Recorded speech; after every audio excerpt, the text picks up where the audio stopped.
Սել թեքինք։ Ես ուզում եմ ներկայացնել 2026 թվականի հունվար ամսվա եւ առաջիկա 5 օրերին սպասվող եղանակակլիմական պայմանները։ Սկսենք հունվարից։ Հունվարին օդի ամսական միջին ջերմաստիճանը կանխատեսվում է կլիմական նորմայից բարձր 1-ից 2 աստիճանով, տեղումների քանակը նորմայի սահմաններում։ Այսինքն մեզ սպասվում է նորմայից մի փոքր տաք եւ բավարար տեղումներով հունվար։ Հիմա ուզում եմ հունվարը բաժանել ըստ տասնօրյակների, որովհետև շատ այսպես իրարամերժ ջերմաստիճաններ են սպասվում ջերմային ֆոնի տեսանկյունից հունվարի առաջին, երկրորդ եւ երրորդ տասնօրյակներում։ Հունվարի առաջին տասնօրյակում մեր երկիրը հիմնականում գտնվելու է արկտիկական ցուրտօդային հոսանքների ազդեցության գոտում, հատկապես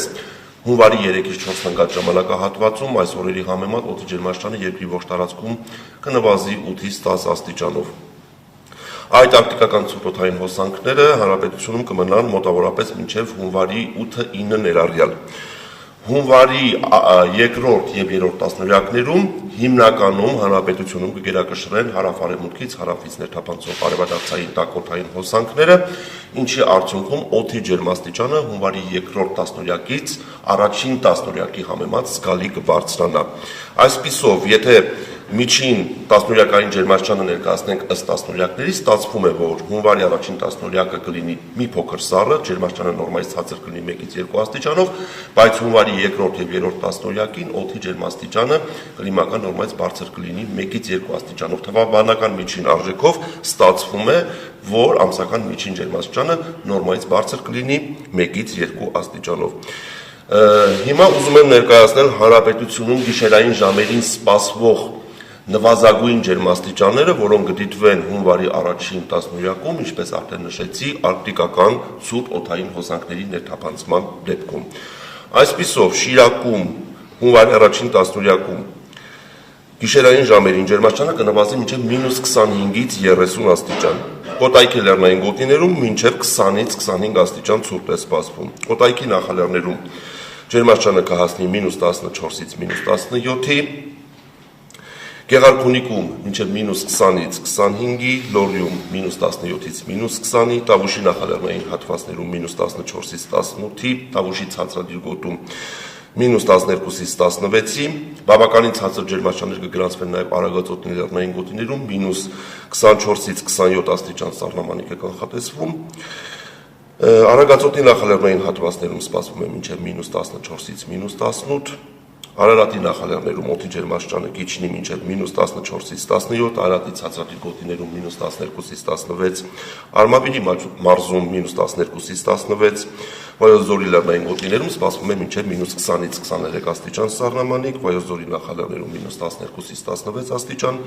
Սյունիքի լեռնային գոտիներում -20-ից -25 աստիճան, Սյունիքի նախալեռներում -17-ից -20 եւ Սյունիքի հովիտներում -11-ից -15։ Երևանում նվազագույն ջերմաստիճանը հունվարի առաջին տասնօրյակում կանխատեսվում է -15-ից 17 աստիճան։ Բայց ինչպես նշեցի, երկրորդ տասնօրյակից սկսած գերակշռող կդառնան հարավ-արևմտյան արևադարձային տաքօդային հոսանքները, որոնց ներթափանցման դեպքում ցերեկային ժամերին կարձանագրենք հետևյալ առավելագույն ջերմաստիճանները։ Այսպիսով, Շիրակ +2 + 5, Կոտայքի լեռնային գոտիներ +2-ից +5, Կոտայքի նախալեռնային հատվածներ +4-ից +7, Գեղարքունիք +2-ից +6, Լոռիում +10-ից +13 աստիճան, Տավուշի նախալեռնային հատվածներում +12-ից 15 աստիճան, տաք կլինի Տավուշի հովիտներում +13-ից 16 աստիճան, Արագածոտնի լեռնային գոտիներում ջերմաստիճանը կհասնի +1-ից +4 աստիճանի, նախալեռնային հատվածներում +4-ից +7, Արարատի նախալեռներում +4-ից +8, Արարատի ցածրադիր գոտում, այդ թվում նաև Արմավիրում +5-ից +9,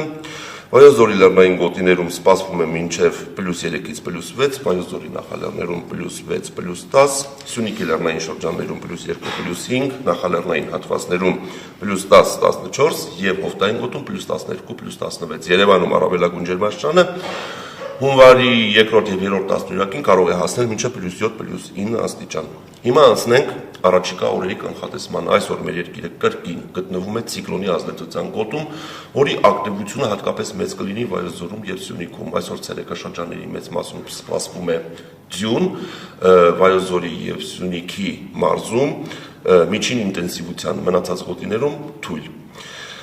Առաջիկա գիշերը տեղումները կպահպանվեն միայն Վայոց ձորում եւ Սյունիքում մյուս շրջաններում կդադարեն, վաղը ցերեկը, այսինքն դեկտեմբերի 30-ի ցերեկը եւ դեկտեմբերի 30-ի լույս 31-ի գիշերը երկրի ողջ տարածքում սպասվում է առանց տեղումների եղանակ, դեկտեմբերի 31-ին կեսօրից հետո միջերկրական ծովի շրջաններից Հայաստանին մոտենում է հաջորդ ցիկլոնը, այսպիսով դեկտեմբերի 31-ի հետ կեսօրյա ժամերից հունվարի 1-ին հունվարի 2-ին մինչև կեսօր Հայաստանը գտնվելու է միջերկրական ծովից ներթափանցած ցիկլոնի ազդեցության գոտում, ինչի արդյունքում դեկտեմբերի 31-ին կեսօրից հետո հանրապետության մի շարք շրջաններում կսկսվեն ձյան տեսքով տեղումներ, որոնք կշարունակվեն հունվարի 1-ին,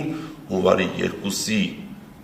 գիշերը եւ հունվարի 2-ի առավոտյան ժամերին, հունվարի 2-ի ցերեկը դրանք հիմնականում կպահպանվեն Վայոց ձորում եւ Սյունիքում, հունվարի 3-ից երկրի ողջ տարածքում տեղումները կդադարեն եւ դրան հաջորդող 5 օրերին կհաստատվի առանց տեղումների եղանակ։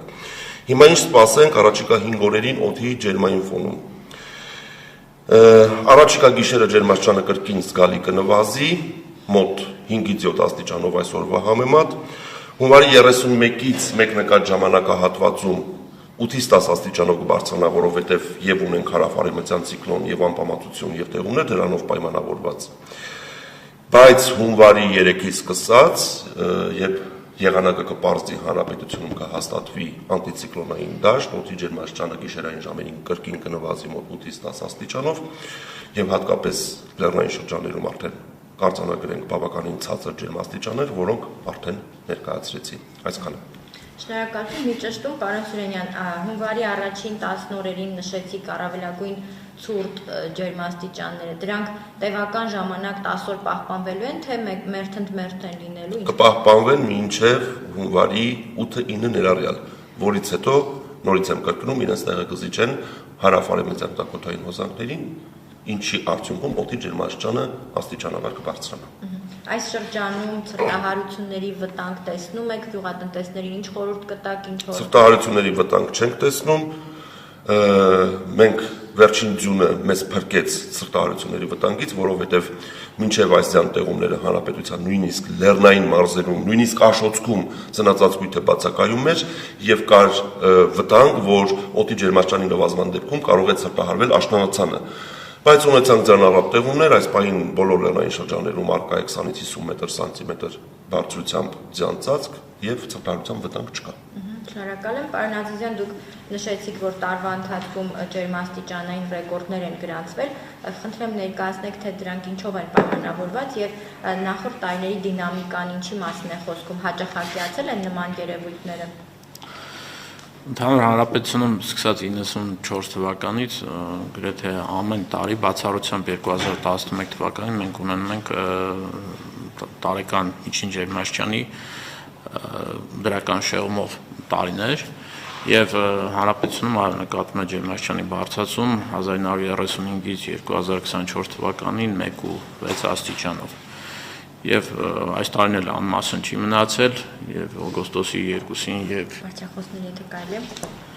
օգոստոսի 2-ին եւ 5-ին, ինչպես նշեցի, Երևանում ունեցանք 41-ին 41.5 աստիճան,